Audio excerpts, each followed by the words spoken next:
오늘 저는 여러분과 함께 영어로 사는 사람이라는 제목으로 은혜를 나누고자 합니다.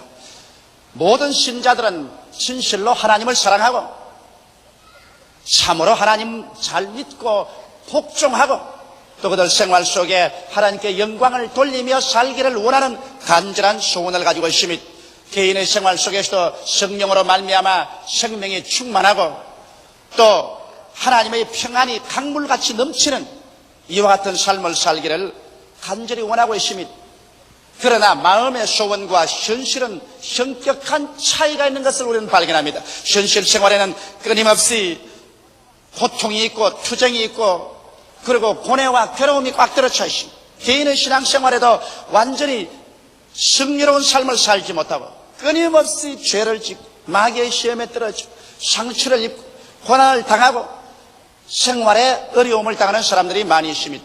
어떻게 해야 우리는 한결같이 중심이 잡힌 흔들리지 아니하는 승리적인 신앙생활을 살아갈 수 있을까요? 동남풍이 부는 대로 서북풍이 부는 대로 불려다니고 그리고 하루 이틀이 아니게 신앙이 그저 굴곡이 끝없이 심한 이와 같은 신앙생활이 아닌 중심이 잡히고 한결같이 상승하며 전진하는 이런 신앙생활을 갖기 위해서는 우리가 어떻게 해야 될까요? 이러기 위해서는 우리 자신에 관해서 우리가 좀 더 알아야 되는 것입니다. 내가 어떠한 존재인가? 내가 신앙생활에 나갈 때 어떤 것이 나에게 걸림돌이 되는가? 이러한 사실들을 깨달아 알아서 이를 정리하면 여러분께서 한결같이 상승하는 신앙생활을 해나갈 수가 있습니다. 그러면 어떻게 내 자신을 알까요? 첫째로 여러분과 나는 육체의 사람으로 형성되어 있는 것입니다. 여러분과 나는 오감각을 가지고 사는 육체의 사람에 속해 있는 것입니다. 그러나 육체로 살지만은 이 육체 속에 타락한 육신이 있어서 이 타락한 육신대로 살면 우리의 신앙생활은 낭패와 실망을 당하고 마는 것입니다. 육체란 하나님을 인정치 않은 육신을 떠나는 것입니다. 여러분 성경에는 육체의 일에 관해서 분명하게 지적하고 있는 것입니다. 성령께서는 갈라디아서에서 육체의 일을 우리에게 소상하게 보여주심으로 말미암아 여기에 포로가 되지 않도록 경고하고 계시는 것입니다. 육체의 일은 먼저 도덕적인 면에서 음행과 더러운 것과 호색이 당연하게 앞에 나옵니다. 오늘날 세상 사람들이 얼마나 음행과 더러움과 호색 속에 살고 있지 않습니까? 우리의 사회 전반을 보게 될 때 이것은 마치 지하수처럼 탕류가 되어서 우리의 사회를 흘러가고 우리의 모든 개인과 가정과 생활을 더럽히고 있는 것입니다. 이것은 바로 육체의 일인 것입니다. 음행과 더러움과 호색이 있는가 하면 종교적인 면에서는 우상숭배와 술수와 이단이 있습니다. 이것도 육체의 일인 것입니다. 끊임없이 사람들을 하나님 대신에 이 세상에 금수와 버러지 현상의 우상에게로 끌고 가고 그리고 술수를 하게 하며 이단을 따라가게 하는 이와 같은 것은 육체의 일인 것입니다. 나아가서 대인관계에서는 원수를 맺는 것과 분쟁과 시기와 분쟁과 당짓는 것과 분리와 투기 이와 같은 미움으로 꽉들어 찬 삶을 가져옴으로 말미암아 우리의 대인관계 속에서 끊임없이 파괴를 가져오고 혼선이 이루어지게 만들어주는 것입니다. 개인 생활에도 육체의 일은 술 취함과 방탕함과 유혹의 욕심 및 탐심을 쫓아 행하게 하는 것입니다. 오늘 우리의 사회 속에서 언제나 굵직굵직한 문제가 터질 때 그 문제의 그런 원인이 어디 있습니까? 정상적인 삶을 가지고 생각하지 아니하고 유혹의 욕심을 쫓아 탐심을 가지기 때문에 그런 것입니다. 사람이 정상적인 삶을 가지고서 정상적으로 생각하고 살면은 평안과 안심을 가지고 살 수 있습니다. 그러나 정치나 경제나 사회나 종교나 그 어느 면에든지 사람이 탐욕을 가지게 되면 그 탐욕이 우상숭배가 되어서 욕심이 잉태한 적 죄를 낳고 죄가 장성하면 사망을 낳게 되는 것입니다. 이러므로 탐심이 들어오면 벌써 그 개인이나 가정이나 사회나 국가는 파괴를 향해서 줄다름줄 쳐 들어가는 것입니다. 이렇기 때문에 우리의 육체의 일을 우리가 잘 알아서 이것을 분별해서 제껴놓지 않으면 우리의 신앙생활은 승리할 수 없습니다. 육체로 사는 삶에 대한 하나님의 태도는 어떨까요? 에베소서 5장 6절로 7절에 보면 누구든지 헛된 말로 너희를 속이지 못하게 하라. 이를 인하여 하나님의 진노가 불순종의 아들들에게 임하나니 그러므로 저희와 함께 참여하는 자가 되지 말라고 경고하고 있습니다. 골로새서 3장 5절로 6절에는 그러므로 땅에 있는 지체를 죽이라. 곧 음란과 부정과 사욕과 악한 정욕과 탐심이니 탐심은 우상 숭배니라. 이것들을 인하여 하나님의 진노가 임하나니라고 말하고 있는 것입니다. 여러분, 이 육체의 일은 하나님과 원수가 되는 것입니다. 사람이 하나님과 원수되어서 어떻게 이 세상에 성공적인 인생을 살아갈 수 있겠습니까? 로마서 8장 7절로 8절에 보면 육신의 생각은 하나님과 원수가 되나니 이는 하나님의 법에 굴복지 아니할 뿐 아니라 할 수도 없음이라. 육신에 있는 자들은 하나님을 기쁘시게 할 수 없나니라고 성경은 단호하게 말씀하고 있는 것입니다. 중국에 가서 이 육체 속에 있는 육신을 쫓아 사는 사람은 하나님께 버림을 당하고 둘째 사망을 갖게 되는 것입니다. 첫째 사망은 여러분과 내가 육체로 죽는 것이 첫째 사망이고, 둘째 사망이란 우리의 영혼이 버림받아 불과 유황으로 타는 못에 참여하는 것은 둘째 사망인 것입니다. 첫째 사망보다 둘째 사망은 영원하고도 무궁한 고통 속에 떨어지는 것입니다. 요한계시록 21장 8절에 보면 그러나 두려워하는 자들과 믿지 아니하는 자들과 흉악한 자들과 살인자들과 행음자들과 술객들과 우상숭배자들과 모든 거짓한 자들은 불과 유황으로 타는 못에 참여하리니 이것이 둘째 사망이라고 말하는 것입니다. 모든 사람들은 주님 오시기 전까지는 첫째 사망인 육체는 죽습니다. 그러나 육체로 따라서 육신의 생활을 사는 사람은 죽고 난 다음에 그 영원한 영혼이 하나님께 버림을 받아서 불과 유황으로 타는 못에 참여하는 둘째 사망의 몸서리치는 고통 속에 떨어지게 되는 것입니다. 예수님께서는 둘째 사망을 향해서 걸어가는 가룟 유다를 보시고 유다야, 차라리 너가 태어나지 아니했으면 좋을 뻔 당했다고 말씀하신 것입니다. 이러므로 우리는 육체의 삶에 대해서 성도로서 어떠한 태도를 취해야 될까요? 육체의 소욕은 신령한 삶을 죽입니다. 여러분께서 만일 이 세상에 살면서 육체의 소욕을 따라 살면은 절대로 여러분께서 신령한 신앙생활 속에 들어갈 수 없습니다. 성경은 말하기를 갈라디아서 5장 17절에 육체의 소욕은 성령을 거스리고 성령의 소욕은 육체를 거스리나니 이 둘이 서로 대적함으로 너희 원하는 것을 하지 못하게 함이라고 말하고 있는 것입니다. 이러므로 우리가 육체 속에서 일어나는 육신의 생각이나 육신의 행위대로 살면은 우리의 속사람, 신령한 사람, 성령의 역사를 소멸시켜버리고 대적하기 때문에 우리가 올바른 축복받은 성공적인 믿음의 생활, 기도의 생활을 할 수가 없습니다. 오늘 우리의 신앙이 성장하지 않은 가장 근원적인 이유는 사람들이 이 육체로 살면서 그 안에 육신의 생각과 육신의 행위대로 따라 살기 때문에 속사람이 소멸되고 성령의 역사가 파괴된 것입니다. 그러면 육체의 삶을 우리가 어떻게 처리해야 될까요? 갈라디아서 5장 24절에는 단호합니다. 그리고 예수의 사람은 육체와 함께 그 정과 욕을 십자가에 못 박았습니다. 성경은 말하기를 너희가 영으로 육신의 행실을 죽이면 살리라고 말씀하신 것입니다. 육신의 행실은 미화시킬 수가 없습니다. 육신의 행실은 다스릴 수도 없습니다. 육신의 행실은 죽여야만 하는 것입니다. 이러므로 여러분과 나는 우리의 생활 속에 단호하게 일어나서 음행과 더러움과 호색과 우상숭배와 술수와 이단과 원수 맺는 것과 분쟁과 시기와 분쟁과 당기는 것과 분리와 투기와 술취함과 방탕함과 유혹의 욕심 및 탐심을 나사렛 예수 이름으로 단호하게 제껴버리고 이 길을 걸어가지 않는 여러분이 되시기를 주의 이름으로 축원합니다. 이 길만이 여러분과 내가 살 수 있는 길인 것입니다. 육체의 삶을 잘 처리하지 못하는 사람은 그의 신앙생활에 절대로 성공할 수 없습니다.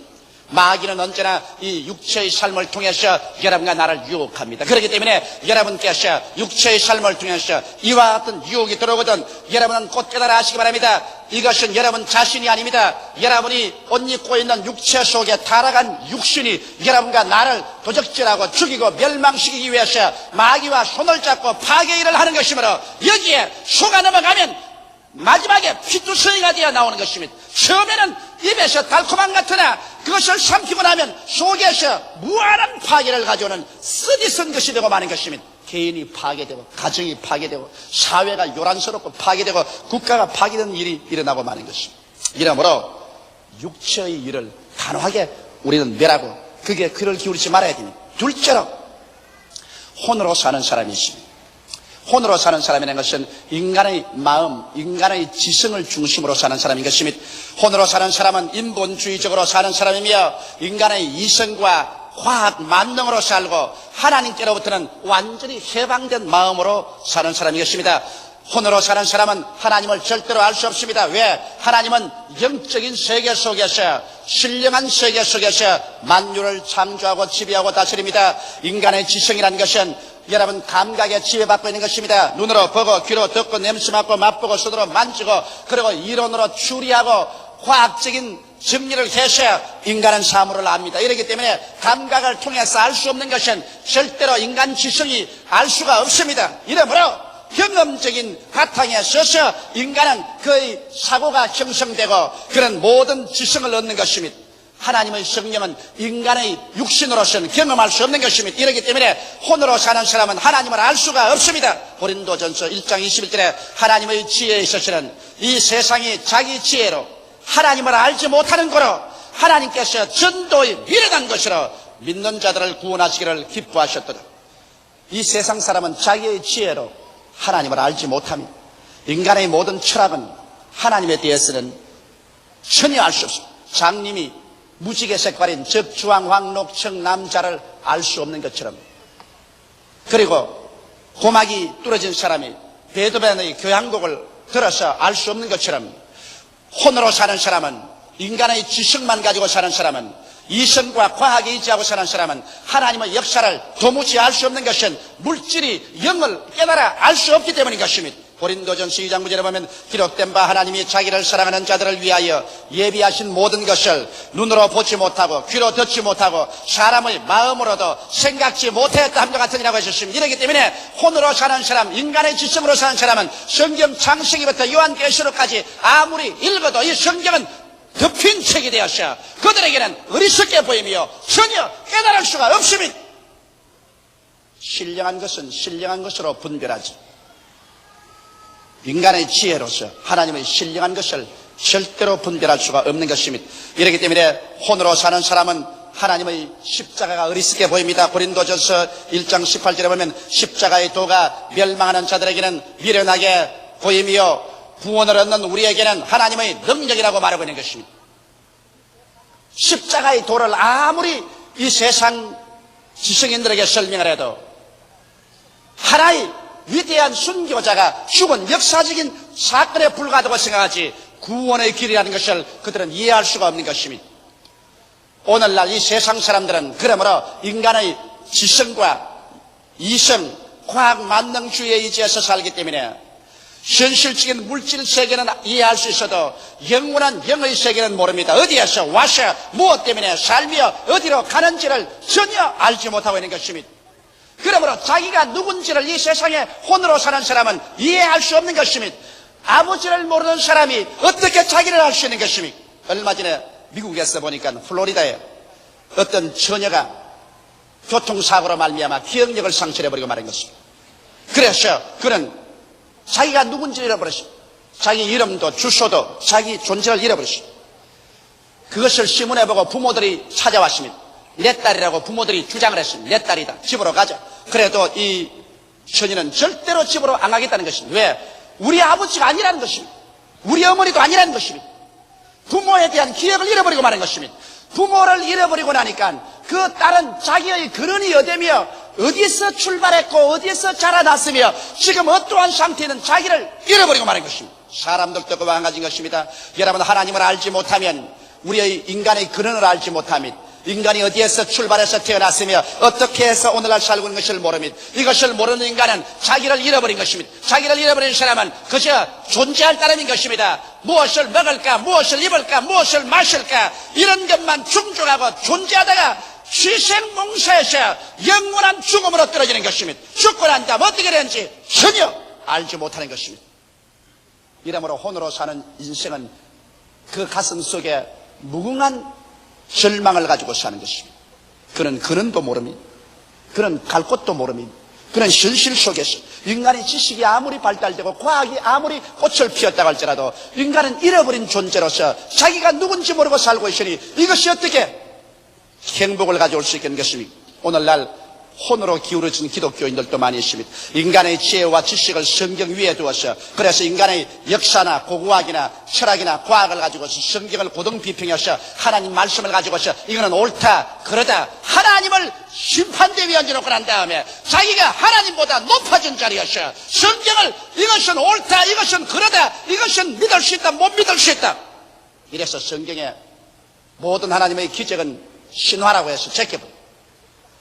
모든 것은 하나의 역사적인 사건이었다고 제껴버리고 하나님 말씀을 산산조각하는 현대주의자나 신신학자들 이러한 사람은 천국도 없고 구원이 없기 때문에 오직 예수 그리스도의 정신으로 말미암아 이 세상에 살 동안에 지상에 천국을 가져와야 된다. 그래서 사회 정치 활동이나 하고 사회복음을 전개해서 사회 개혁이나 가져와야 된다는 이런 일이 나고 개인 구원에 대해서 관심이 없는 그러한 존재로 전락해 오고 말하는 것입니다. 이런 사람은 영으로 사는 기독교인이 아니라 혼으로 사는 사람이요 성령의 역사는 없는 것입니다. 그러므로 살았다 하나 죽은 자인 것이요 제단을 쌓으시나 그것은 아벨의 예수 그리스도의 피 있는 제단 성령의 불이 임하는 제단이 아니라 피 없는 재단이요 불이 임하지 않은 재단이요 이것은 인간의 지식이나 철학이나 과학으로서 이룩한 재단으로 하나님께 버림받은 재단인 것입니다. 10처녀의 비유 중에서 5처녀는 기름을 준비하고 5처녀는 기름이 없었습니다. 신랑이라도 갈 때 기름 준비한 5처녀는 들어갔지만 기름을 준비하지 못한 5처녀는 들어가지 못했습니다. 모두 다 종교인입니다. 모두 다 기독교라는 이름을 가지고 있습니다. 그러나 성령이 없는 기독교인은 혼으로 사는 사람이요 인간의 지성과 이성과 과학 중심으로 사는 사람이요 성령의 기름 부음이었기 때문에 신랑이 오는 것을 알 수가 없는 것입니다. 하늘나라에 대해서 깨달을 수가 없는 것입니다. 혼으로 사는 삶에 대한 성도는 여러분 어리석은 사람인 것입니다. 시편 14편 1절에 어리석은 자는 그 마음에 이르기를 하나님이 없다 하로다. 저희는 부패하고 소행이 가증하여 선을 행하는 자가 없다라고 말했었습니다. 혼으로 사는 사람은 인간 교만의 극치에 도달해서 인간이 우주의 제일인 것을 말하는 것입니다. 이것은 결국 하나님 없이 영원한 지옥으로 휘몰아쳐오는 바람으로 밀려가 버리고 말 것인 것입니다.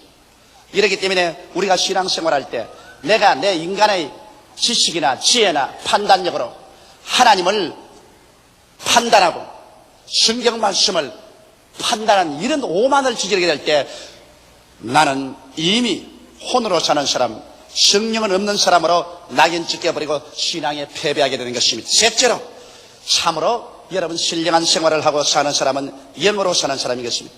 영으로 사는 사람은 중생한 사람인 것입니다. 종교를 믿는 사람이 아닙니다. 기독교를 믿는 사람인 것입니다. 영으로 사는 사람은 예수 그리스도를 만난 사람인 것입니다. 갈보리 십자가에서 날 위하여 양손과 양발에 대못이 박히시고 머리에 가시만 쓰시고 피를 흘리시고 옆구리에 창을 받아 물과 피를 다 쏟고 나의 과거의 죄, 현재의 죄, 미래의 죄를 청산해버리신 속죄 제물인 예수 그리스도를 만나서 내 죄를 고백하고 내가 죄사함을 받고 그 다음 하나님의 성령을 모셔들어서 성령이 우리 속에 있을 때 이 사람은 신령한 사람인 것입니다. 로마서 8장 9절에 만일 너희 속에 하나님의 영이 거하시면 너희가 육신에 있지 아니하고 영에 있나니 누구든지 그리스도 영이 없으면 그리스도의 사람이 아니라고 말씀하고 있는 것입니다. 오늘 예수를 구주로 믿으셨으면 아멘 하십시다.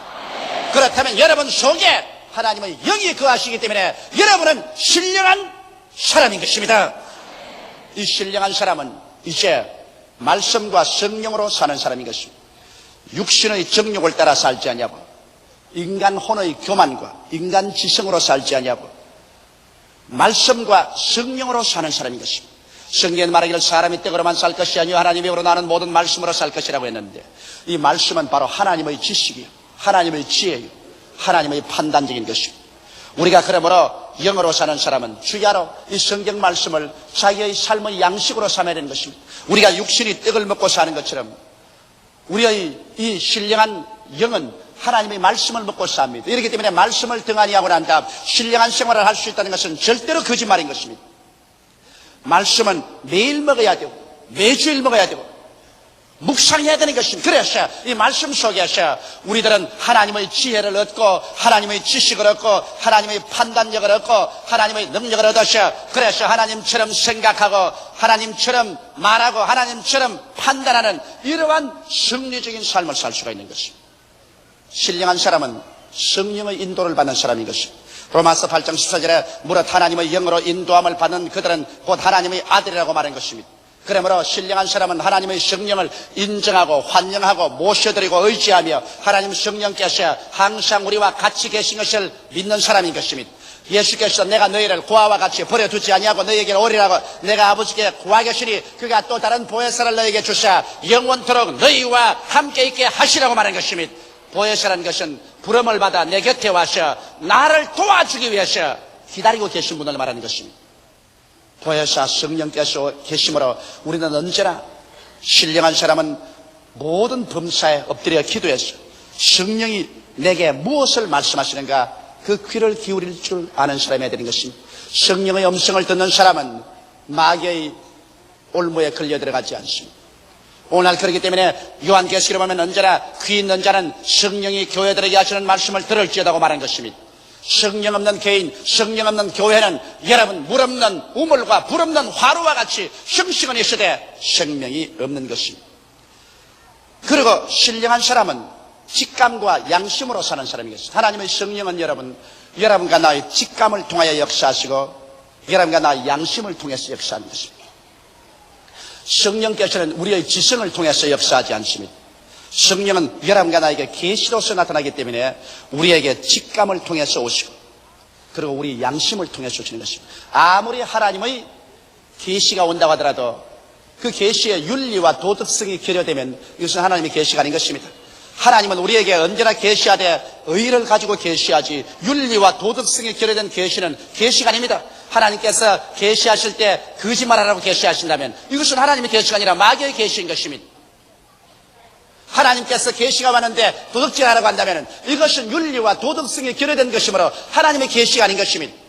우리 하나님께서 우리에게 계시해 줄 때는 그 계시는 언제나 윤리와 도덕성이 겸한 계시를 주시는 것입니다. 이러므로 여러분과 나는 인생을 살면서 깊은 신앙의 생활을 하고 성령과 같이 동의하면 우리의 직감이 날카로워지는 것입니다. 그래서 우리의 인간 지성으로 이해하기 전에 우리의 마음속에 벌써 직감적으로 하나님께서 이것은 좋다, 이것은 나쁘다, 이것은 된다, 이것은 안 된다 분명하게 가르쳐주는 것입니다. 이것은 인간의 시간과 공간을 초월해서 하나님의 성령께서 우리에게 직감을 통해서 역사하시고 그 직감이 양심에 그리끼지 아니하고 양심의 일치가 되면 우리 주님께서 직접으로 우리를 인도하는 것이 되는 것입니다.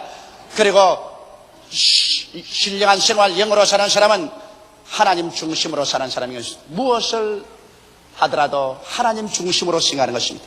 내 개인도 내 가정의 일이라도 내 처자에 소속한 일이라도 처자를 앞세울 것이냐 하나님을 앞세울 것이냐 하나님을 앞세워야 되는 것입니다.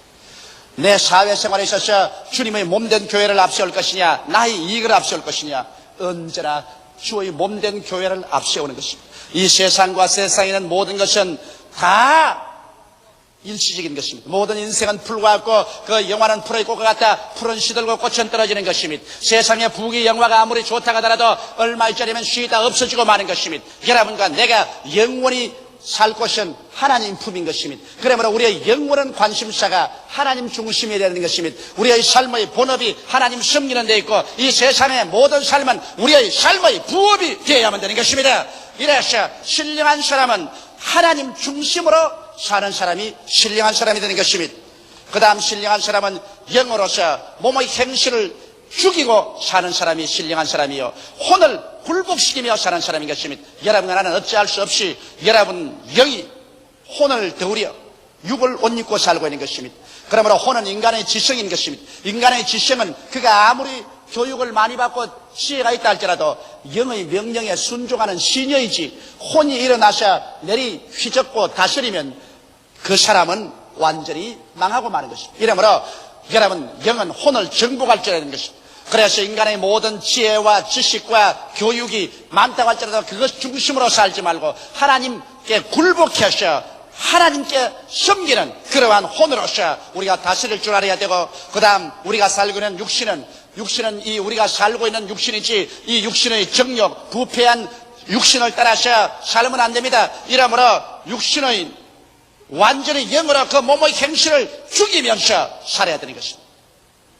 이것이 우리의 신앙생활의 끊임없는 투쟁인 것입니다. 그러나 여러분에게 내가 오늘 확실히 말하고 싶은 것은 여러분은 육신도 아니요 여러분은 혼도 아니요 여러분은 하나님의 형상과 모양대로 지음받은 영인 것을 알게 되시기를 주의 이름으로 축원합니다. 여러분은 영원한 영인 것입니다. 영이 여러분의 주인입니다. 영은 혼을 굴복시키고 육의 행실을 죽이고 주인 노릇을 해야 되는 것입니다. 따라 말씀하시오. 나는 영이다. 혼을 굴복시키고 육신의 행실을 죽이고 산다.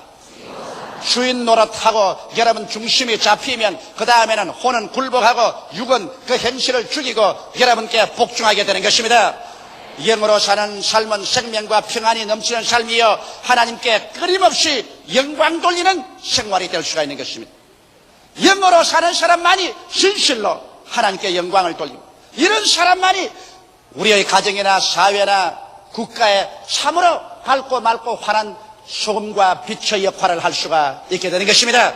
오늘날 그렇기 때문에 우리의 신앙생활에는 끊임없이 우리 영이 일어나셔야 혼을 굴복시키고 우리의 육체를 정복하는 투쟁 속에 놓여 있는 것입니다.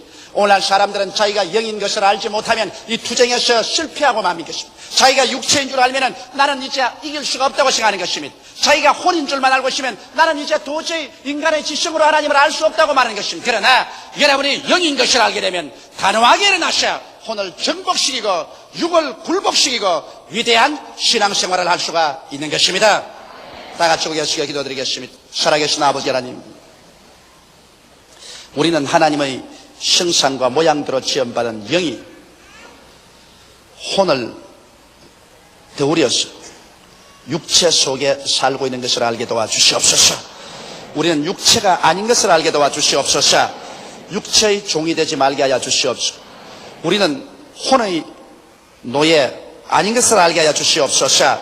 지성과 이성의 노예 되지 말게 하여 주시옵시고 우리는 영인 것을 알아서 하나님과 말씀으로 교제하고 성령으로 교제하고 직감과 양심으로 교제하고 하나님 중심으로 서서 몸의 행실을 죽이며 혼을 굴복시키며 사는 존재라는 것을 알게 하여 주시옵소서. 영을 살려 하나님과 교제하는 사람은 영생을 얻을 것이고 혼과 육을 쫓아 사는 사람은 멸망을 받을 것이옵니다. 우리 아버지 모두 다 오늘 영으로 살고 신령한 사람들이 되게 하여 주옵소서. 예수님 이름 받들어 기도드리옵나이다. 아멘. 저는 오늘 여러분과 함께 산상보훈 그 이라는 제목으로 은혜를 나누고자 합니다. 이 세상의 모든 사람이 다 복을 받기를 원합니다. 복을 받기를 원치 않은 사람은 한 사람도 없습니다. 그러나 복이란 복받을 만한 자격이 있는 사람에게 복이 와야지 복을 받을 만한 자격을 갖지 못한 사람에게 갑자기 복이 쏟아지면 복도 쏟아져버리고 그 사람도 망해버리고 맙니다. 축복이란 받을 자격이 있는 사람에게는 큰 귀한 은총으로 임하지만은 자격이 없는 사람에게는 오히려 축복도 그 사람도 낭패에 처하고 파멸되고 말게 되는 것입니다. 이러므로 예수님께서는 우리에게 복을 받을 수 있는 8가지 자격을 성경 말씀에 가르쳐 주시고 계십니다.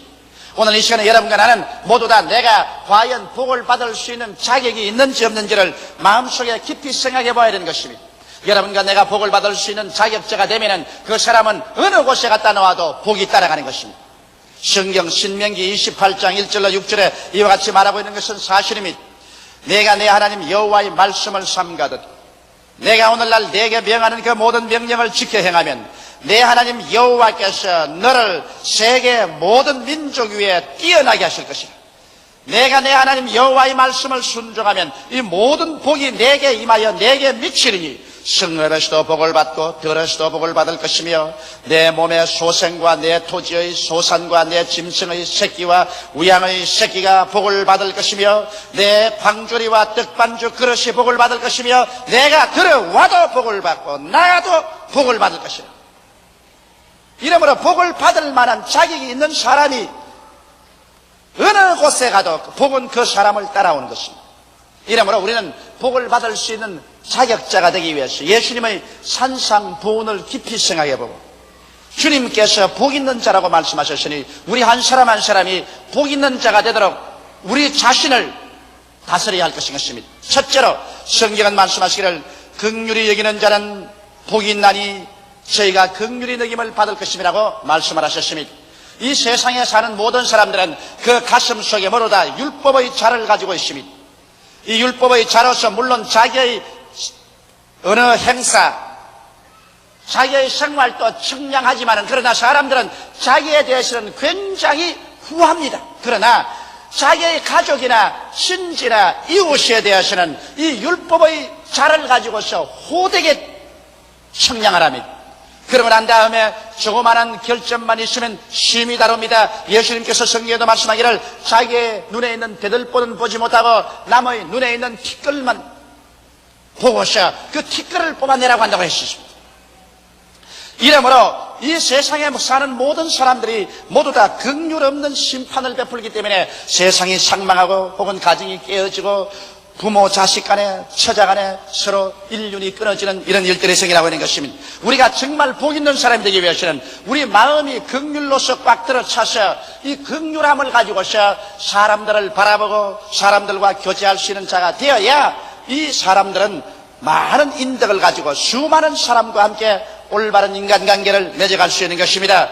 여러분, 긍휼이라는 것은 진짜로 부모와 자식 간에 보면 알 수 있는 것입니다. 부모가 자식을 대할 때 언제나 그 마음속에 불쌍히 여기는 마음을 가지고 대하게 됩니다. 자식이 잘못한 일이 있으면 물론 부모가 잘못한 일을 잘했다고 하지는 만무하지요. 잘못한 일이 있으면 꾸짖고 또 혹은 종아리를 호되게 때리지만은 그러나 마음속에 불쌍히 여기는 마음을 가지고 그렇게 하는 것입니다.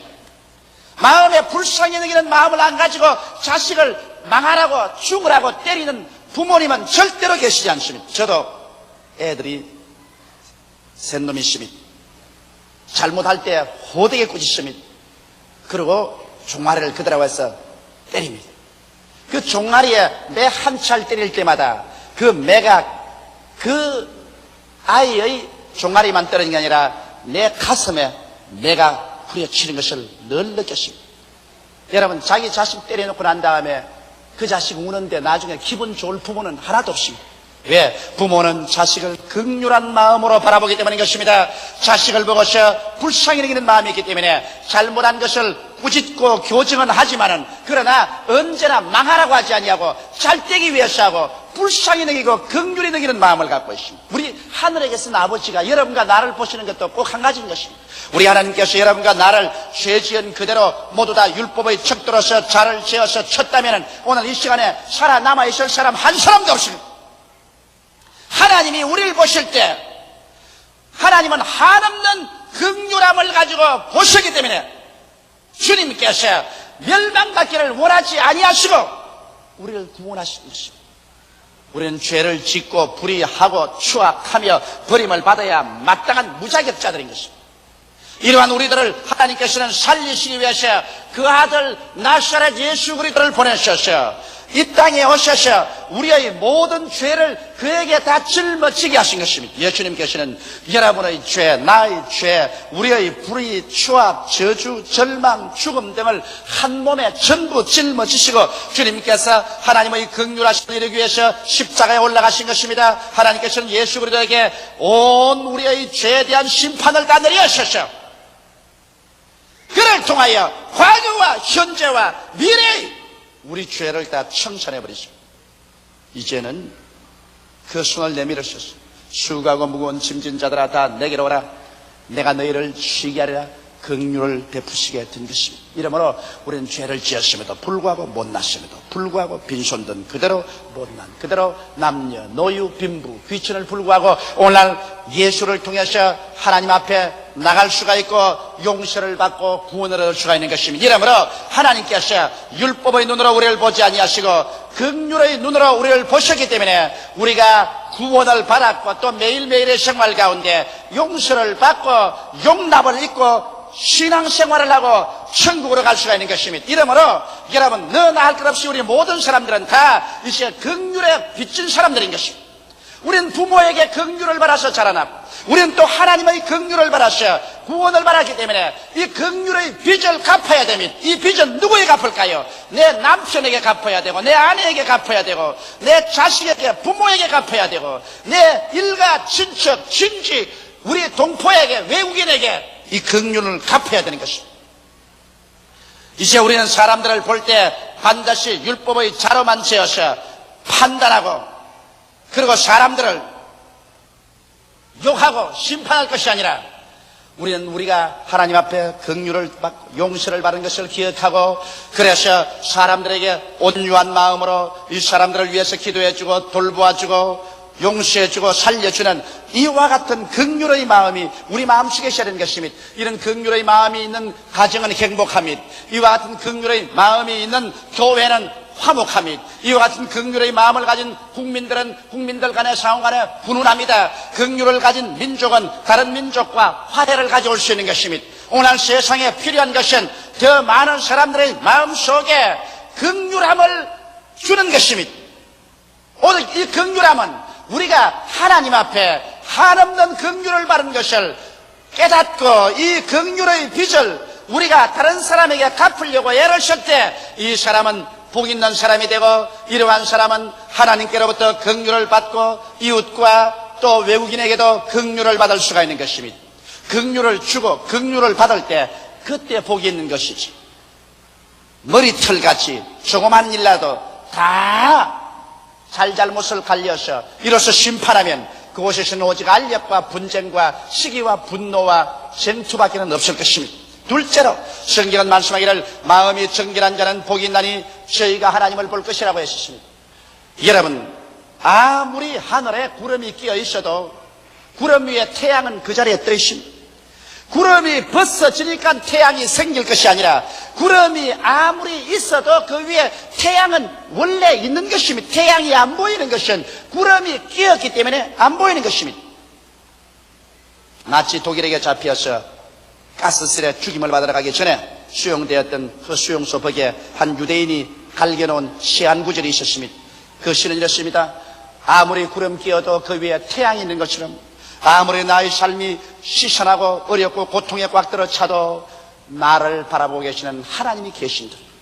여러분의 환경이 어떻게 어둡고 캄캄하고 괴롭지라도 하나님께서는 그 자리에 계신 것입니다. 오직 하나님이 안 보이는 것은 구름이 끼어있기 때문에 안 보이고 하나님이 안 보이는 것은 내 눈이 어두웠기 때문에 안 보이는 것입니다. 환경이 아무리 아름다워도 눈이 어두운 사람은 환경이 안 보입니다. 높은 산, 깊은 계곡, 아름다운 강물 그리고 화려한 꽃들이 아무리 있다고 할지라도 내가 눈이 어두우면 그것이 하나도 보이지 않습니다. 눈이 어둡다고 해서 그것이 없는 것이 아닙니다. 그것은 그 자리에 역시 계시께서 있는데도 불구하고 내 눈이 어둡기 때문에 안 보일 따름인 것입니다. 이와 같이 우리 기독교 신앙이란 과학적이나 인간의 지식이나 철학의 대상이 안 됩니다. 하나님은 여러분 우리가 과학이나 지식으로 증명할 하나님이 아니십니다. 하나님은 창세 이후로 창세 전에도 영원을 통해서 거기에 계십니다. 우리와 함께 계십니다. 오직 하나님께서 계신 것이 안 보이는 것은 우리 눈에 구름이 끼었기 때문에 그렇고 우리 눈이 어두웠기 때문에 그렇지 하나님이 안 계신 것이 아닙니다. 이러기 때문에 인간은 인간의 과학이나 인간의 지식으로서의 하나님을 판단하려고만 안 됩니다. 하나님은 오직 그 자리에 계신 것이 눈에 보이고 계시로서 하나님을 알고 하나님을 경외할 따름인 것입니다. 인간의 마음에 탐욕과 교만의 때가 잔뜩 묻어있을 때는 아무리 하나님이 계셔도 안 보이나 회개해서 탐욕을 회개하고 교만을 청산하고 나면 마음이 맑아지면 그 자리에 하나님이 계신 것이 알려지게 되는 것입니다. 그러므로 복음 전도라는 것은 논쟁으로 전도되지 않습니다. 과학적으로, 지식적으로, 철학적으로 증명해서 하나님이 계신 것을 깨닫게 할 수는 없습니다. 왜? 하나님은 인간에게 증명당할 그런 정도의 적은 하나님이 아니십니다. 하나님은 이 자리에 계시고 내가 회개해서 죄와 탐심과 정욕을 씻어내면 하나님이 계신 것이 그대로 믿어지고 보여지는 것입니다. 여러분, 어린아이들 보십시오. 어린아이들에게 하나님 계신 것 증명할 필요가 없습니다. 어린아이에게는 하나님이 계시다 그대로 믿습니다. 예수님이 계신다 그대로 믿습니다. 하나님께 기도하라 두 손을 합장하고 그대로 기도합니다. 왜? 어린아이에게는 아직 죄와 탐욕이 들어오지 않았었습니다. 교만이 들어오지 않았기 때문에 마음이 청결함으로 하나님에 대한 증명을 할 필요가 없습니다. 하나님은 그대로 믿어지고 그대로 경외되는 것입니다. 그러나 우리가 장수함과 동시에 마음에 죄가 들어오고 탐욕이 들어오고 교만이 들어와서 이것이 구름처럼 가리우고 우리의 눈을 어둡게 해버리기 때문에 그 다음에는 하나님이 보이지 아니할 따름인 것입니다. 저는 불란서 파리에서 성례를 할 때 그곳에 대학 교수 한 사람이 제게 와서 이런 간증한 것이 내 마음속에 잊히지 않습니다. 그는 내게 이런 말을 했습니다. 자기는 하나님에 대해서 전혀 믿지 않았고 하나님을 불신하고 하나님이 계신다고 생각도 했는데 하루는 집시 한 사람이 자기가 전도를 하러 왔더랍니다. 집시라면 오늘은 이곳에 내일은 저곳에 떠돌아다니면서 품팔이에 먹고 사는 그러한 집단을 말합니다. 그러니 별로 학식도 없고 유식하지도 않습니다. 그런데 집시가 와서 대학 교수에게 하나님을 믿으라 그러더니 그래서 여보시오 하나님이 어디 계시냐? 예수님이 어떻게 하나님 아들이냐? 집시가 하는 말이 나는 그건 모릅니다. 그러나 당신 회개하고 예수 믿고 세례받고 성령 받으면 하나님을 믿게 됩니다. 여보시오 내가 믿지도 않는 하나님을 어떻게 내가 하나님 믿고서 그래 구원을 받는다요? 나는 그런 건 몰라요. 그저 회개하고 예수 믿고 세례받고 성령 받으면 구원을 얻어요. 이건 뭐 상대가 안 됩니다. 너무 무식한 사람이니까. 그러나 이 사람은 매일 전도하는 것이 그저 회개하고 예수 믿고 세례받고 성령 받으면 하나님 계신 거 압니다. 그래서 그 집시가 하고 난 다음에 그 참이 이상하다. 어디 진짜 하나님이 그렇게 계신지 한번 시험을 해볼 밖에 없다고 자기가 그 자리에 엎드려 가지고서 자기 죄를 전부 회개를 하는데 이렇게 했답니다. 안 계시는 하나님. 그러나 안 계시지만 어디 회개 한번 해보십시다. 그러고 난 다음에 그 마음속에는 죄를 생각한 대로 다 회개를 하고 그리고 예수님이 진짜 구주시면 내 마음속에 들어오십시오. 그렇게 기도하다가 그만 그 기도가 통곡으로 변화돼 가지고서 그냥 땅을 치고 울면서 기도하다가 성령으로 충만함을 받게 되고 그 다음 예수를 믿게 되고 그는 하나님을 증명할 필요 없이 하나님이 계신 것을 알게 되었다는 감정을 되게 해주었습니다.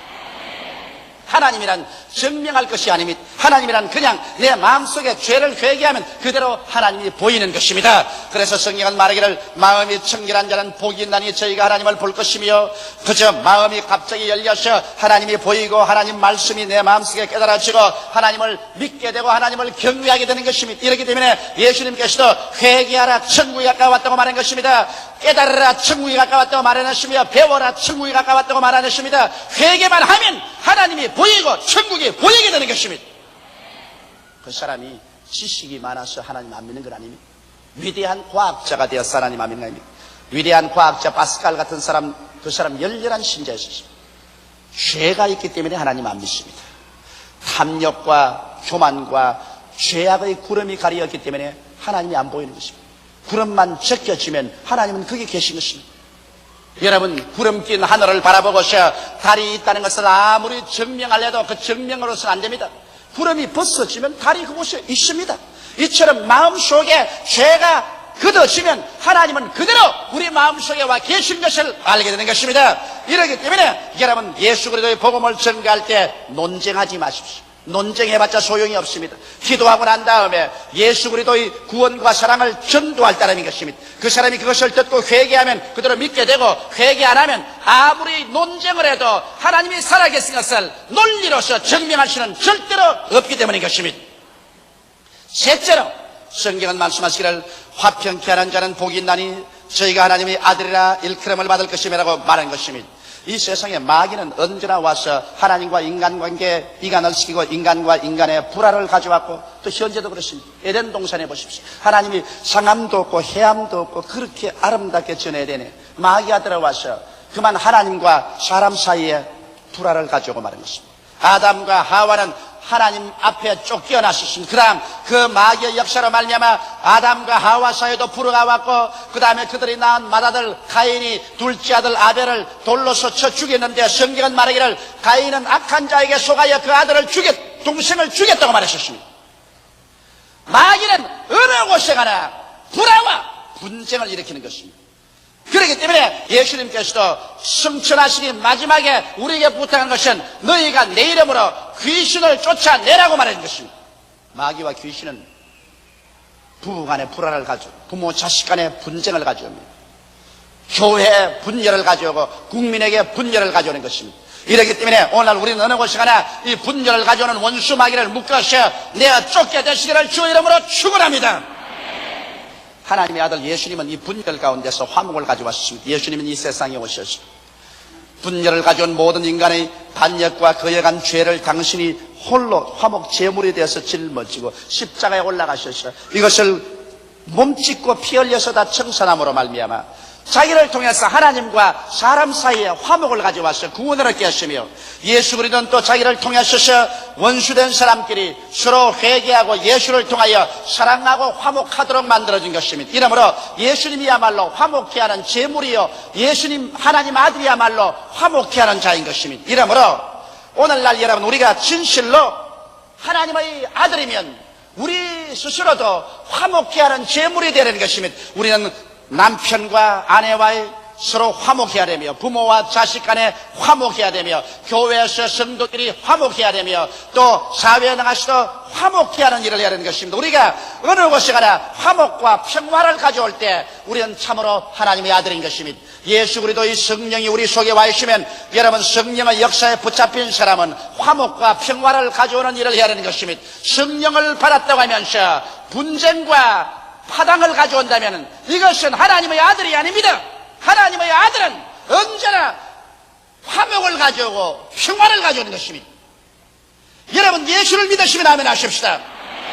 예수의 영 성령이 같이 계시면 아멘 하십시다.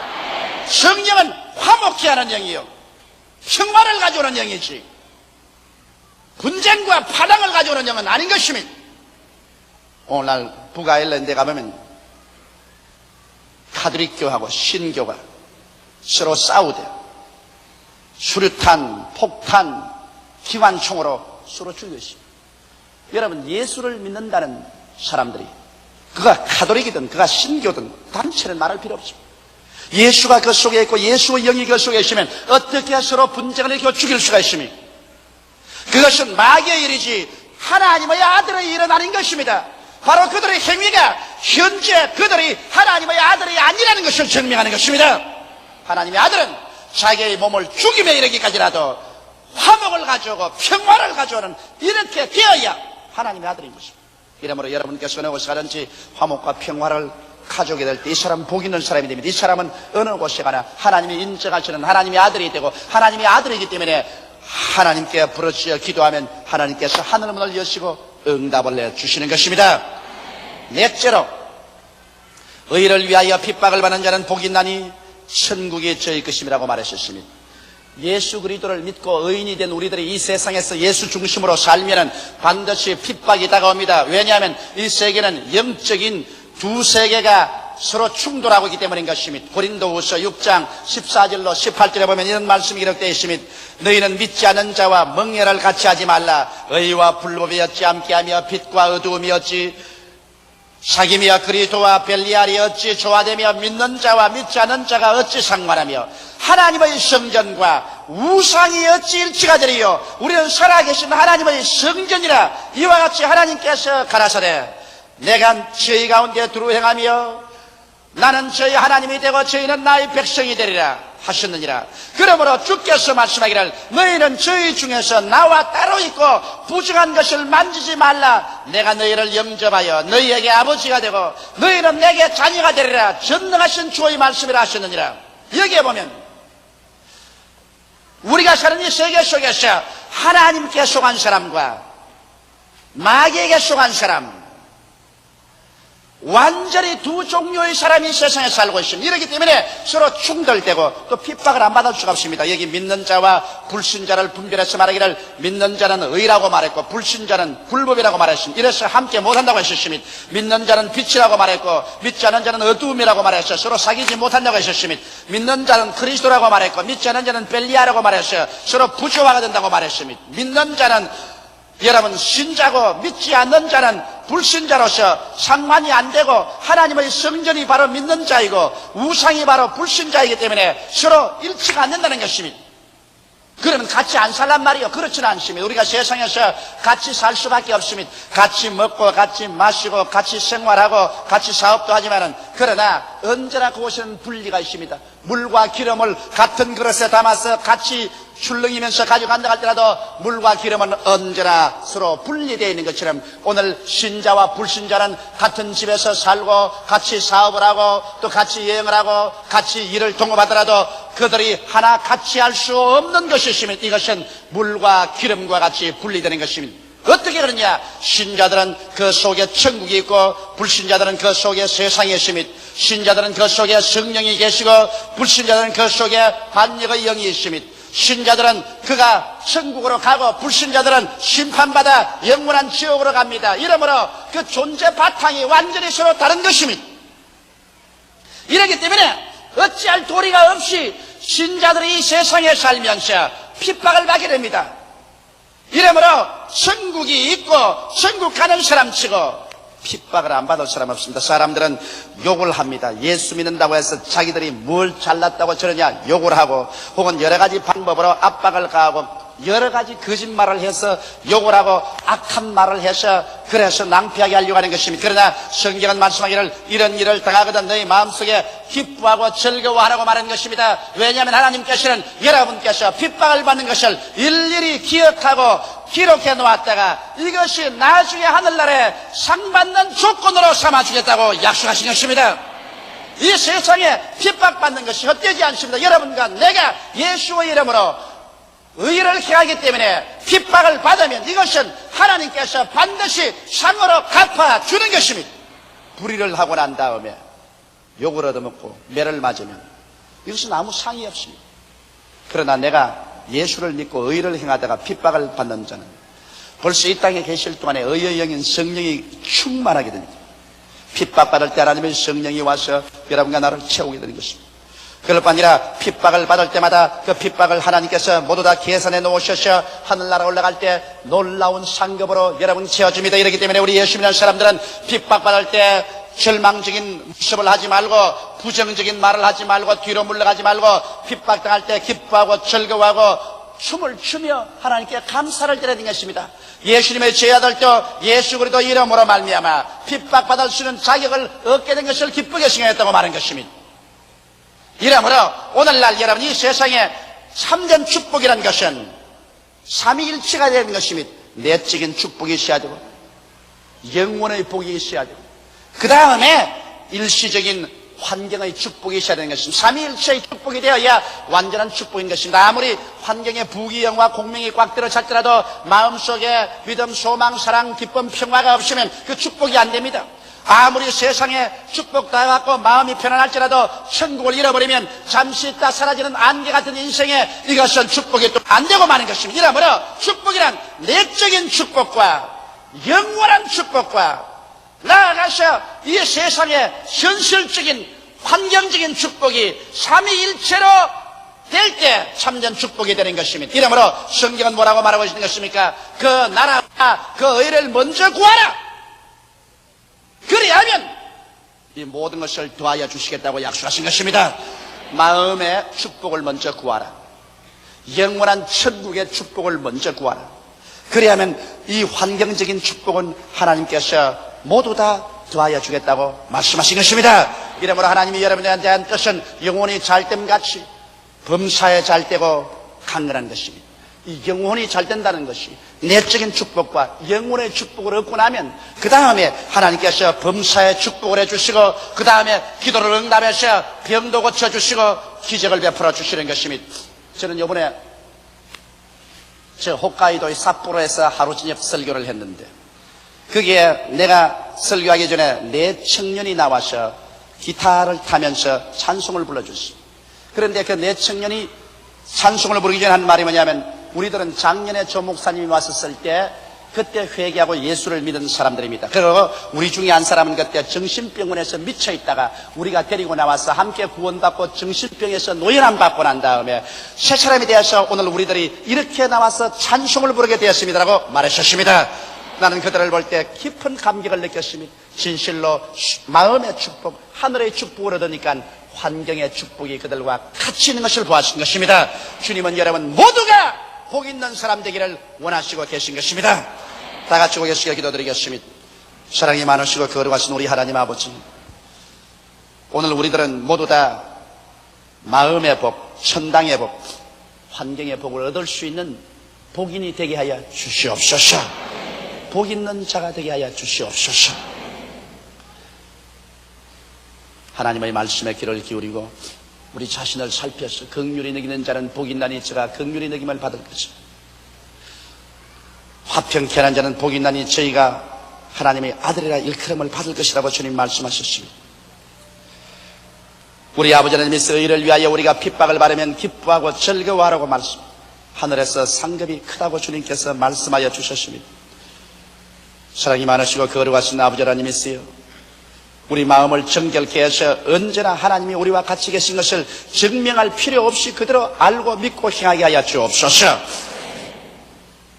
예수님 이름 받들어 기도드리옵나이다. 아멘. 저는 오늘 여러분과 함께 큰 기쁨이 있더라, 이 제목으로 은혜를 나누고자 하는 것입니다. 여러분, 휘발유가 자동차의 움직이는 동력이 되는 것처럼 오늘 우리 한 사람 한 사람, 인간이 이 세상에서 움직일 수 있는 근원적인 동력은 바로 마음의 기쁨인 것입니다. 마음의 기쁨이 사라지고 전적인 마음의 슬픔과 우울증으로 채워져 버리면 사람은 움직이지 않습니다. 사람은 세상 사람과 만나기를 원하지 않고 활동하지도 아니하고 집거하고 그 다음에는 자살하기도 하는 것입니다. 이렇기 때문에 기쁨은 우리 살아갈 수 있는 용기와 힘이 되는 것입니다. 기쁨이 크면 클수록 우리가 살아갈 수 있는 용기와 힘도 더 많이 생기고 더 활발하게 일할 수가 있는 것입니다. 그뿐 아니라 우리 사람들의 마음속에는 기쁨은 여러분과 나에게 건강을 가져오는 근원적인 힘이 되는 것입니다. 성경 잠언서 17장 22절에 보면 마음의 즐거움은 양약이라도 심령의 근심은 뼈로 마르게 하느니라고 기록되어 있는 것입니다. 또 나아가서 기쁨은 우리 예수 믿는 사람들의 상표입니다. 우리가 다니면서 예수 믿으십시오, 믿고 영생과 천국을 얻으십시오, 아무리 말을 해도 그 증거하는 사람의 생활 속에 기쁨을 찾지 못하면 사람들은 그 증거에 귀를 기울이지 않습니다. 여러분과 나의 얼굴에 넘쳐나는 기쁨, 여러분과 나의 생활에서 광채나는 그 기쁨을 보게 될 때 사람들은 여러분의 입에서 나오는 그 증거의 말씀에 귀를 기울이게 되는 것입니다. 이렇기 때문에 바울 선생은 빌립보서에서 주 안에서 항상 기뻐하라, 내가 다시 말하노니 기뻐하라고 명령하였습니다. 그러면 도대체 이 세상에 우리가 어디에서 이와 같은 기쁨의 원천을 발견할 수가 있겠습니까?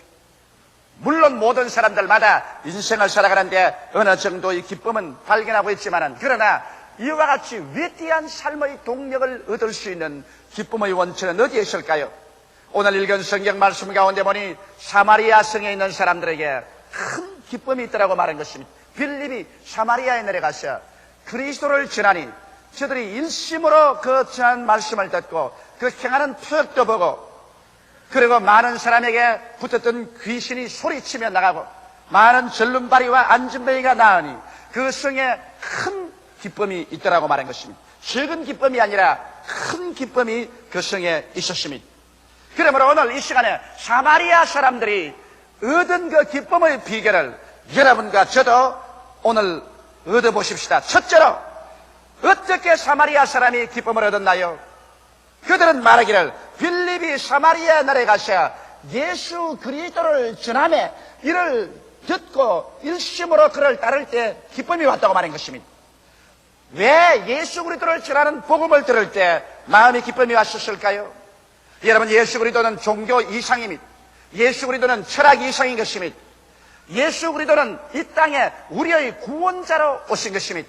우리의 조상 아담이 타락함으로 말미암아 잃어버리고 우리에게 속박의 세계 속으로 밀어넣었던 이 모든 것에서 우리를 속박에서 자유케 해주고 해방시켜주기 위해서 예수님께서 오신 것입니다. 우리가 일정 36년의 속박에서 해방되는 그날에 얼마나 기뻐하고 즐거웠지 않습니까?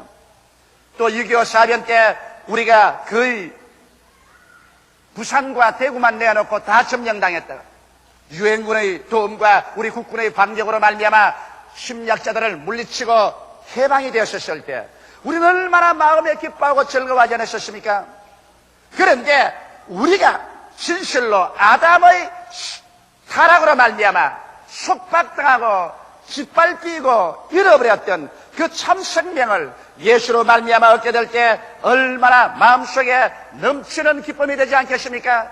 그렇기 때문에 오늘날 빌립이 사마리아에 가서 그리스도를 전하며 사마리아에 큰 기쁨이 다가온 것처럼 이 시간에도 우리가 예수 그리스도를 전할 때 그것을 듣고 따르는 사람에게 큰 기쁨이 다가오게 되는 것입니다. 그 기쁨이 다가오는 이유를 제가 말씀해 드리죠. 왜냐하면 영혼의 죽음에서 우리가 예수 그리스도로 말미암아 그 복음을 듣고 건전함을 받기 때문에 기쁨이 다가오는 것입니다. 성경 창세기 2장 17절에 보면 하나님께서 아담에게 말씀하기를 선악을 아는 실과를 먹는 날에는 성령 죽으리라고 말한 것입니다. 그럼에도 불구하고 아담과 하와는 마귀의 꾀에 받아서 하나님을 반역하고 그 실과를 먹고 죽었습니다. 육체가 당장 죽은 것은 아니지만 영적으로 하나님과 교제가 끊어져서 그때로부터 쓰여서 하나님과 인간의 관계 속에서의 대화는 끊어져 버리고 마는 것입니다. 하나님과 끊어지면 죽은 것입니다.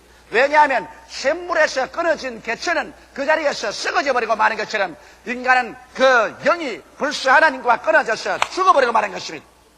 그런데 마지막 아담인 예수 그리스도를 전하고 예수의 복음을 들을 때 어떤 일이 나냐면 이 죽은 영이 살아나고 그리고 하나님과의 교제가 회복되고 우리의 성회 속에 영생이 들어오고 성령이 들어오고 하나님과의 교통이 이루어집니다. 로마서 5장 17절로 19절에 보면 한 사람의 범죄를 인하여 사망이 그 한 사람으로 말미암아 왕노릇하였은즉 또 은혜와 의의 선물을 넘치게 받는 자들이 한 분 예수 그리스도로 말미암아 생명 안에서 왕노릇하리로다. 그런즉 한 범죄로 많은 사람이 정죄에 이른 것 같이 의의 한 행동으로 말미암아 많은 사람이 이롭다 하심을 받아 영생에 이르느니라.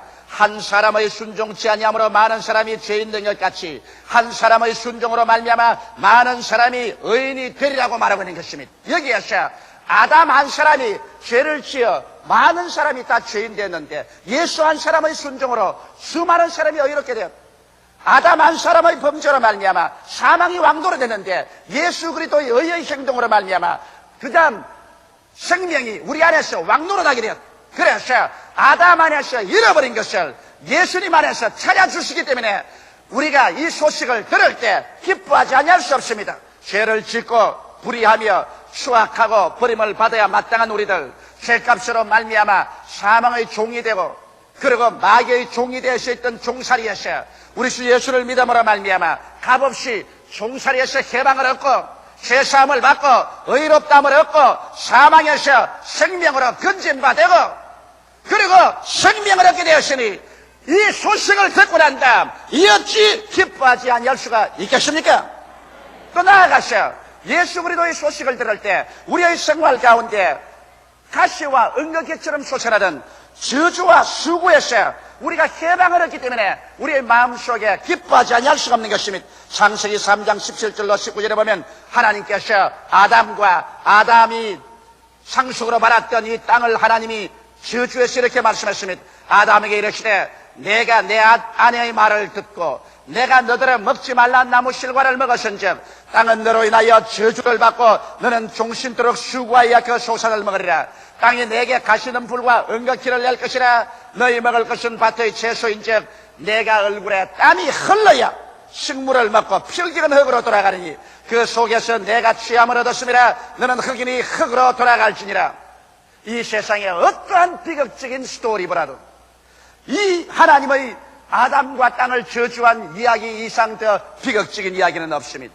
여기에서 인간의 모든 희망은 다 사라지고 인간의 삶은 절망의 벽에 부딪히고 하나님의 진노는 마치 하늘에서 폭풍우같이 휘몰아쳐 왔었습니다. 그런데 그때로부터 시작해서 인류는 지금까지 살아오면서 도적질 당하고 죽임을 당하고 멸망을 당하며 전쟁과 전쟁 소문 속에 요란한 세상 가운데 인간의 역사는 인간의 피로서 적은 역사의 페이지를 이루고 마는 것입니다. 이와 같은 저주와 절망 가운데서 누가 우리를 건져낼 수 있습니까? 사람은 죄책과 정죄의 절망, 흠모와 무의미의 절망, 죽음과 절대 무의 절망에서 공동묘지에서 산산조각으로 깨어져 버리고 마는 것입니다. 이러한 인생의 절망적인 상황, 이 저주에서 누가 건져줄 수 있습니까? 여기에서 나사렛 예수 그리스도의 복음 소식이 증거될 때 이 저주에서 우리를 벗어준 기쁜 소식이 있습니다. 처음 아담이 이 세상에서 하나님을 반역하고 저주를 가지고 왔었으면 그 다음 마지막 아담 예수님은 우리를 위해서 저주를 대신 담당하심으로 말미암아 여러분과 나라와 하여금 저주에서 속량을 받고 해방되게 만드는 것입니다. 갈라디아서 3장 13절에 그리스도께서 우리를 위하여 저주를 받은 바 되사 율법의 저주에서 우리를 속량하였으니 기록된 바 나무에 달린 자마다 저주 아래 있는 자라 하였음이라고 기록하고 있는 것입니다. 예수께서 하나님의 아들로서 축복의 원천이신 그분이 성경 말씀 가운데 여호와의 저주를 받은 자는 나무에 매달린다고 했는데 여호와의 저주를 받아 나무에 매달린 것은 처음 아담에서 저주받은 삶을 예수께서 다 속량해 주기 위해서 우리 대신하여 저주를 받은 것입니다. 이 소식을 들을 때 우리는 이마에 땀이 흘려 먹고 살며 수고하고 고통을 당하고 괴로움을 당하는 삶 속에서 마음에 새로운 믿음이 생기고 용기가 생기고 희망이 생기는 것입니다. 마음속에 긍정적인 믿음, 적극적인 믿음, 창조적인 믿음, 생산적인 믿음이 생기고 내일은 오늘보다, 다음 달은 금번달보다, 명년은 금년보다 더 나아질 수 있다는 소망이 생겨나기 시작하는 것입니다. 그렇기 때문에 이 예수를 우리 증거받고 예수를 믿음으로 받아들일 때 이 수고롭고 괴로운 땅에서 새로운 소망의 태양이 떠오르게 되는 것입니다. 그뿐 아니라 여러분 이 땅에 살면서 아담과 하와의 범죄로 말미암아 수고하고 땀을 흘려 먹고 살 일상에서 예수님이 오셔서 수고하고 무거운 짐을 다 제껴버린 것입니다. 마태복음 11장 28절에 수고하고 무거운 짐진 자들아 다 내게로 오라 내가 너희를 쉬게 하려고 말씀하고 있는 것입니다. 예수께서 우리를 안아주셔서 수고하고 무거운 짐을 우리 대신해서 오늘 이 시간에도 걸머쥐고 계신 것입니다. 여러분 이 소식을 들을 때 안 기뻐할 사람이 누가 있겠습니까? 여러분께서 무거운 짐을 지고 고생하면서 걸어가는데 강한 자가 와서 그 짐을 들어 대신 짊어졌으면 그 마음속에 얼마나 시무럽고 즐겁지 않겠습니까? 나아가서 인간은 여러분 종국적으로 아담 안에서 가장 처절한 절망이 너는 흙이니 흙으로 돌아갈 것이라는 것입니다. 사람이 살면 70이요 강건하면 80입니다. 영웅 혹을 열사도 상관없이 질그러 깨어듯이 공동묘지 옆에서 산산적으로 깨어지고 그래서 몸은 티끌로 돌아가버리고 그 영혼은 영원히 버림받는 자리에 떨어지고 마는 것입니다. 이와 같은 인간의 운명을 인간의 어떠한 과학이나 철학이나 인간의 권력으로 해결할 수가 없는 것입니다. 이것은 알렉산더도 나폴레옹도 그러나 이 세상에 부귀영화 공명을 가진 어떠한 사람도 해결할 수 없는 문제인 것입니다. 그러나 예수 그리스도의 복음은 이 문제를 해결합니다. 고린도전서 15장 42절로 45절에 죽은 자의 부활 때와 같으니 썩을 것으로 심고 썩지 아니할 것으로 다시 살며 욕된 것으로 심고 영광스러운 것으로 다시 살며 약한 것으로 심고 강한 것으로 다시 살며 육의 몸으로 심고 신령한 몸으로 다시 자라니 육의 몸이 있은즉 또 신령한 몸이 있느니라. 기록된 바 첫사람 아담은 산영이 되었다는 것 같이 마지막 아담은 살려주는 영이 되었나니라. 예수께서 살려주는 영이 되어서 우리가 흙으로 돌아가고 영원히 버림받을 우리들에게 주께서 살려주는 영이 되어 예수를 구주로 모시야 말자 여러분과 나에게 영생이 들어오고 성령이 들어오시고 하나님의 자녀된 특권이 들어오셔서 그리고 우리 속에 예수님의 부활의 씨앗이 심어짐으로 말미암아 썩을 것이 썩지 아니할 것으로 욕된 것이 영광스러운 것으로 약한 것이 강한 것으로 육의 몸이 신령한 몸으로 다시 살아날 수 있는 위대한 소망을 우리에게 허락하여 주신 것입니다. 이와 같은 소망을 받았으니 어찌 우리가 기쁘지 아니할 것입니까? 훌륭한 집에 시집간 처녀가 시집갈 날이 결정되고 나면 그날을 손꼽아 기다리며 마음에 흥분하고 얼마나 즐거워하지 않겠습니까?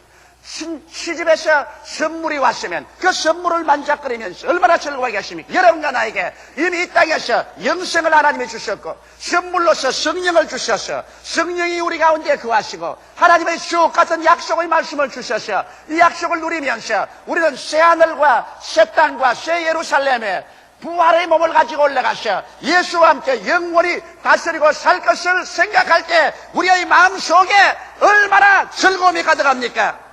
여러분, 대낮에 마당에 나가셔 태양을 한번 쳐다보십시오. 햇빛을 쳐다보고 난 다음에 그 다음 주위 환경을 바라보면 주위 환경이 눈이 컴컴해서 잘 안 보입니다. 오늘 예수 믿는 사람도 예수 그리스도 안에서 하나님이 주신 이 영광스러운 축복을 잔뜩 바라보고 난 다음에 그 다음에 세상을 바라보면 세상의 부귀영화 공명이 컴컴하고 어둡고 아무것도 우리 속에 그렇게 큰 매력으로 우리를 빨아당기지는 않는 것입니다. 네, 우리는 너무나 찬란하고 영광스러운 것을 보았기 때문인 것입니다. 그뿐 아니라 또 나아가서 아담 안에서 쫓겨난 삶이 예수 그리스도의 복음을 들을 때 이제는 쫓겨남의 신세에서 여러분 환영을 받는다는 것입니다. 이 세상에서 사람들이 쫓겨난다는 것, 그것보다 더 슬프고 비참한 것이 어디 있겠습니까? 그러나 쫓겨난 방랑의 삶에서 다시 집으로 돌아올 수 있다는 것, 다시 영접을 받는다는 것이 얼마나 즐겁겠습니까? 창세기 3장 23절에 여호와께 하나님이 에덴 동산에서 그 사람을 내어 보내어 그의 근본된 토지를 갈게 하시니라. 아름답고 영광스럽게 하나님이 예비한 곳에서 내어 쫓김을 받으셔 이제는 수고하고 무거운 짐을 걸머쥐고 저주받은 땅에서 가시와 은극기가 나는 곳에 이마에 땀을 흘리며 그 토지를 갈게 한 그러한 운명을 받은 우리 후손들이 이젠 예수 그리스도로 말미암아 달라질 수 있습니다. 요한복음 15장 23절에 보면 사람이 나를 사랑하면 내 말을 지키리니 내 아버지께서 저를 사랑하실 것이요 우리가 저에게 와서 저와 함께 그 철을 같이 하리라. 여러분, 이와 같이 하나님께서 이제 쫓겨난 우리들을 예수 그리스도 안에서 다시 영접해서 하나님과 예수님이 직접 우리에게 오셔서 우리와 그 철을 같이 하겠다고 말씀하신 것입니다. 쫓겨난 것이 아니라 이제는 하나님과 그 철을 같이 한 한 가족이 되고 마는 것입니다.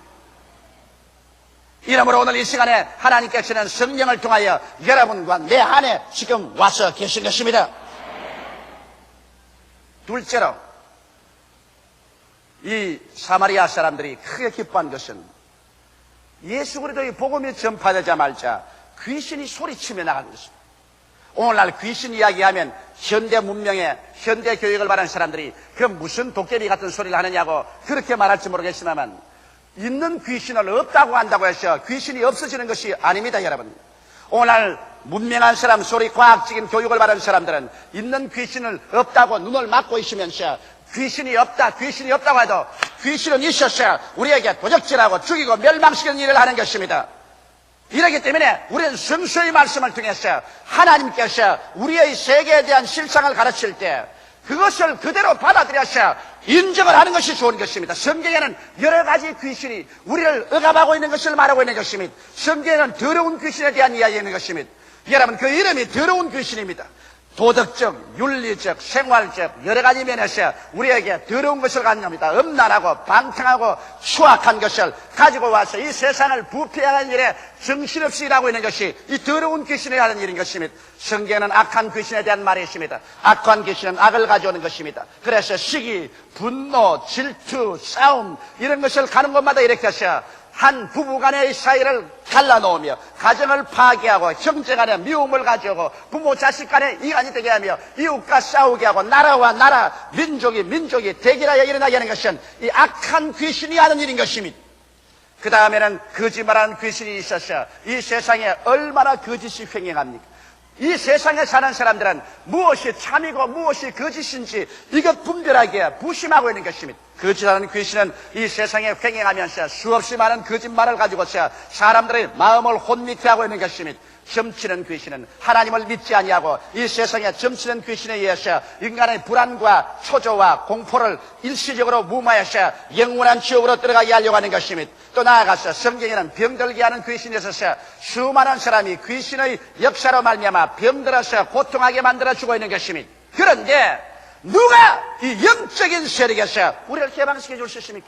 이와 같은 영적인 우리의 원수는 정치 제도로서 쫓을 수 없습니다. 과학을 발전시켜서도 쫓겨나가지 않습니다. 지식으로서 쫓겨나가지 않습니다. 왜? 영은 영으로서 대결해야지. 물질과 육으로서 영을 대결해봤자 여러분 영은 웃고 마는 것입니다. 3차원의 세계의 힘을 가지고서 4차원의 세계인 영의 세계를 이길 수가 있나요? 없습니다. 그렇기 때문에 온 세계는 악의 영의 세력하에 있다고 요한 1세 요한은 말한 것입니다. 이러므로 세상 사람들은 이와 같은 더러운 귀신, 악한 귀신, 거짓말하는 귀신, 점치는 귀신, 병들게 하는 귀신, 가지가지 종류의 귀신들에게 억압을 당하고 속고 짓눌리고 끌려나가면서 도적질 당하고 죽임을 당하고 멸망을 당하는 이런 처지에 있는 것입니다. 누가 이러한 상황에서 우리를 해방시켜 줄 수 있습니까? 나사렛 예수의 복음을 전가할 때 죽은 자 가운데서 부활하신 예수 그리스도와 함께 넘쳐나오는 성령의 능력이 악령과 대결할 때 악령은 한 길로 왔다가 7길로 도망치게 되는 것입니다. 성경은 여기 분명히 말하기를 요한 1서 4장 4절에 자녀들아 너희는 하나님께 속하였고 또 저희를 이겼나니 이는 너희 안에 계시니가 세상에 있는 이보다 크심이라고 말씀하고 있는 것입니다. 오늘 여러분 안에 와 계신 예수 그리스도와 성령의 역사는 악령보다 크기 때문에 여러분과 내가 예수 이름으로 기도하고 그리고 나사렛 예수 이름으로 원수 귀신을 단호하게 대결하고 내어 쫓을 때 악령은 우리 속에 있는 성령의 공격에 이기지 못하여서 쫓겨나가버리고 마는 것입니다. 그래서 우리의 생활 속에 진실로 믿음, 소망, 사랑과 화평을 가져올 수 있는 것입니다. 요한 1서 3장 8절에도 보면 죄를 짓는 자는 마귀에게 속하나니 마귀는 처음부터 범죄함이라 하나님의 아들이 나타나신 것은 이런 마귀의 일을 멸하리 하십니다. 하나님의 아들은 마귀의 일을 조장하지 않습니다. 하나님의 아들은 마귀의 일을 멸하기 위해서 오셨고 오늘 여러분을 통해서 하나님의 아들은 지금도 마귀의 일을 멸하고 계신 것입니다. 이러므로 여러분이 바로 예수님의 손이요 예수님의 발이요 예수님의 귀요 입이 되어서 예수 그리스도 이름으로 나가서 이 마귀의 일을 말씀을 전가함으로 기도함으로 대적함으로 마귀의 일을 멸하고 우리의 모든 정신적인 영적인 육체적인 생활 환경적인 오염에서 이 세상을 정결케 하는 위대한 일을 여러분이 하게 되는 것입니다. 이래서 마귀에서 노예란 말할 때 비로소 마음속에 기쁨이 다가옵니다. 왜? 우리의 기쁨을 빼앗아간 우리를 도적질하고 죽이고 멸망시키던 마귀에서 우리가 해방을 얻었기 때문에 기쁘지 아니할 수 없습니다. 이러므로 진실한 기쁨은 마귀를 내어 쫓음으로 말미암아 우리의 개인, 가정, 생활, 사업 전체에서 다가오게 되는 것입니다. 셋째로 여기에 사마리아 사람들에게 큰 기쁨이 다가온 것은 그 가운데 많은 중풍병자와 안전뱅이가 나았으므로 기뻐했다는 것입니다.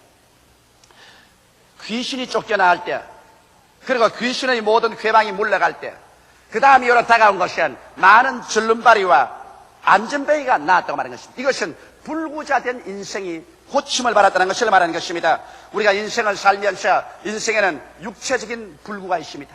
사람이 여러분 육체의 불구가 되는 것도 그것은 대단히 슬픈 것입니다. 혹은 암으로 혹은 관절염으로 신경통으로 혹은 소아마비병으로 중풍으로 육체적인 불구가 많습니다. 오늘 불구자 되어서 그 몸을 잘 운심을 하다가 여러분 예수 그리스도 이름으로 말미암아 불구에서 노연함을 받게 되면 그 얼마나 큰 마음의 기쁨이 오겠습니까? 오늘날 수많은 사람들이 나사렛 예수 이름으로 말미암아 이 불구에서 노연함을 받고 있는 것입니다. 나는 요 며칠 전에 마음이 대단히 괴로웠으나 그 이후로 소식을 듣고 대단히 기뻤었습니다. 제가 싱가포르에 복음을 전가하러 가는데 아침 7시에 우리 집에서 출발해 나가야 됩니다. 그런데 새벽 한 5시쯤에 구역장 계신 곳에서 자녀들이 우리 집에 뛰어왔습니다. 구역장 부군께서 병원에서 지금 임종에 처했으니 이제 빨리 와서 목사님이 안수기도를 해달라는 겁니다. 내가 구역장님 부군을 안수기도를 하려면 싱가포르로 가는 비행기를 놓쳐야 되고 비행기를 놓치면 싱가포르에 수많은 사람들이 기다리고 있는데 그걸 큰일 나고 그러니 또 싱가포르 비행기를 타자니 또 이 집에서 크게 섭섭하게 내가 그래서 하나님 어떻게 할까요? 그는 하나님께서 내 마음속에 바울의 앞치마 생각을 주셨습니다. 바울의 앞치마만 가지고 가서 얹어도 귀신이 떠나고 병이 낫도록 했는데 이 사람아 너도 수군에 기도하고 보내줘라. 그래서 그 자리에 무릎을 꿇고서 이 시간에 하나님 성령이 와서 낫게 해달라고 기도하고 손수건을 제가 내어서 손수건에 안수하고 간절히 기도하고 이 손수건을 가지고서 아픈 사람 몸에 얹고 기도해 주라고 했는데, 그렇게 하고 난 다음 나는 내내 싱가포르에 가서 성회를 인도하면서도 내 마음에 괴롭고 고통스러웠습니다. 제가 한국에 들어오자마자 제일 먼저 물은 질문이 어떻게 됐냐고 물었었습니다. 물으니까는 말이, 가서 그 손수건을 얹고 같이 기도한 결과에 죽음에서 벗어나서 완전히 건강하게 되었다는 것입니다. 나는 이 소식을 들을 때 내 마음이 얼마나 즐거운지 모르겠습니다. 왜? 불구에서 노연함을 받았기 때문에 그 방사뿐 아니라 그 책임을 짊어진 목사까지라도 마음에 기쁘지 아니할 수가 없은 것입니다. 오늘날 수없이 많은 사람들이 이 불구에서 노연하셔 하나님께 영광을 돌리고 있습니다. 나사렛 예수 그리스도는 어제나 오늘이나 영원토록 동일하신 것입니다. 그러나 육체의 불구보다 더 괴로운 것이 마음의 불구인 것입니다.